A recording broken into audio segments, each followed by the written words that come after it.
जारी है। अप्रैल महीने में 16 दिन में आए 22 लाख से ज्यादा नए केस। पिछले 2 दिनों से लगातार 2 लाख से ज्यादा केस मिल रहे हैं। 7 अप्रैल के बाद से लगातार 1 लाख से ऊपर के आंकड़े हमारे सामने हैं। चलिए आपको दिखाते हैं कि 1 अप्रैल से अब तक आंकड़ों में किस तरीके का उछाल आया है, किस तरीके की बढ़त देखी जा रही है, जहां सारी गणित फेल होती नजर आ रही है। 1 अप्रैल को 72,330, 2 अप्रैल को 81,466, 3 अप्रैल को 89,129, 4 अप्रैल को 93,239, 5 अप्रैल को 1 लाख का आंकड़ा छू लिया गया 35,558, 6 अप्रैल को 96,982, 7 अप्रैल को 11,000 या 1 लाख से ऊपर का मामला जाता यहीं से नजर आया। 8 अप्रैल 1,26,000, 9 अप्रैल 1,31,000, लगभग 32,000, 10 अप्रैल 1,45,000, 11 अप्रैल 1,52,000 और 13 अप्रैल को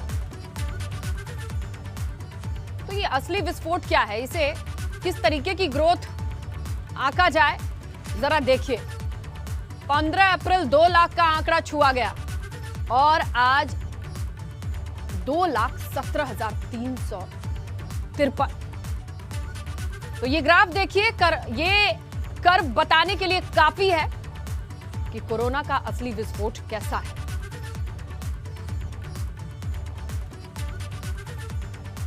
तो अब एक तरफ देख सकते हैं आप तारीख जो आपको बॉटम वाली लाइन में दिख रही है और ये वो ग्रोथ है।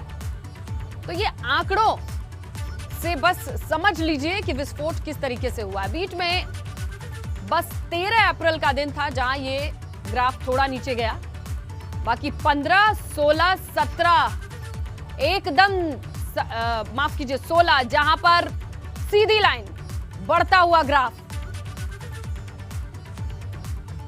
17 का दिन बाकी है और आंकड़ों को देख के दिल में कहीं ना कहीं ये डर है कि कल क्या होगा।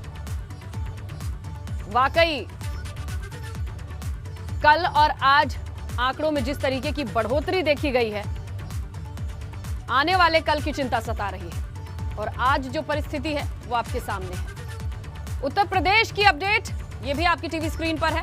देखिए जरा किस तरीके से शहर शहर कोरोना के केसेस इन नंबर्स के जरिए देखिए। सबसे बुरी हालत लखनऊ की और देश की बात करेंगे तो महाराष्ट्र और प्रदेशों की क्या स्थिति है ये भी आप कोरोना अपडेट में देख सकते हैं।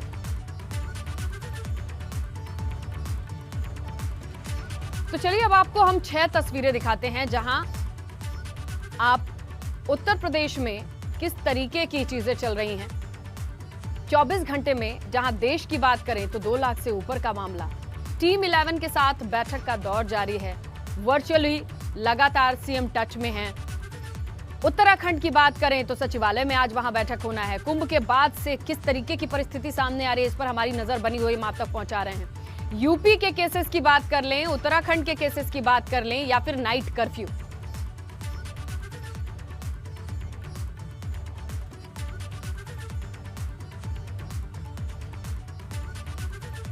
तो कोरोना को लेकर देश के हर हिस्से से लगातार चिंताजनक खबरें आ रही हैं। आज दूसरे दिन लगातार 2 लाख से अधिक कोरोना के मामले सामने आए। आज कोरोना से 2,17,353 मामले सामने आए। वहीं कोरोना से 24 घंटे में 1,185 संक्रमितों की जिंदगी खत्म हुई है। यूपी में भी लगातार कोरोना के मामले बढ़ रहे हैं। तो लगातार दूसरे दिन 2 लाख से अधिक कोरोना के केस मिले हैं। 24 घंटे में कोरोना से 2,17,353 लोग संक्रमित हुए हैं। 2,17,353 ये करंट सिनेरियो, अभी एक्टिव लोग हैं। सीएम योगी आदित्यनाथ की समीक्षा बैठक की खबर मिल रही है, जहां टीम 11 के साथ सभी जिलों के डीएम, कमिश्नर, सीएमओ के साथ वर्चुअल बैठक जारी है।